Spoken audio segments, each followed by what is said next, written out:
अस्सलाम वालेकुम। Asia 41 news के साथ मैं हूं आपकी मेजबान इरम दानिश। खबर शामिल करते हैं गुजरांवाला से। गुजरांवाला के नवाही इलाके मुरालीवाला में लोगों ने एशिया 41 न्यूज और पाक इंसाफ न्यूज की टीम को अपना मौक़िफ़ दिया।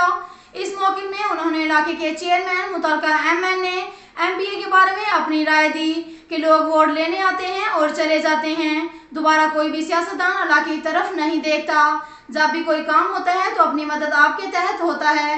आज टाइगर फोर्स मुरालीवाला और coordinated city tiger force Rana Khalid Mahmood, Rana Tayyab Akram, सदर Insaf youth wing tehsil Gujranwala, Rana Mohammad Awais information secretary Insaf youth wing tehsil सदर गुजरांवाला की तरफ से DC गुजरांवाला ने एक्शन लिया तो AC सदर मुरालीवाला पहुंच गई और इलाके का दौरा किया, जिसके बाद वासा और म्यूनिसिपल हुकाम की दौरें लग गईं। जिसके बाद मुरालीवाला में सफाई के लिए अमला पहुंच गया और मुरालीवाला में टाइगर फोर्स की सरबराही में सफाई का काम जारी है और इलाका मकीनों ने AC गुजरांवाला मीडिया टीम और टाइगर फोर्स का शुक्रिया अदा किया।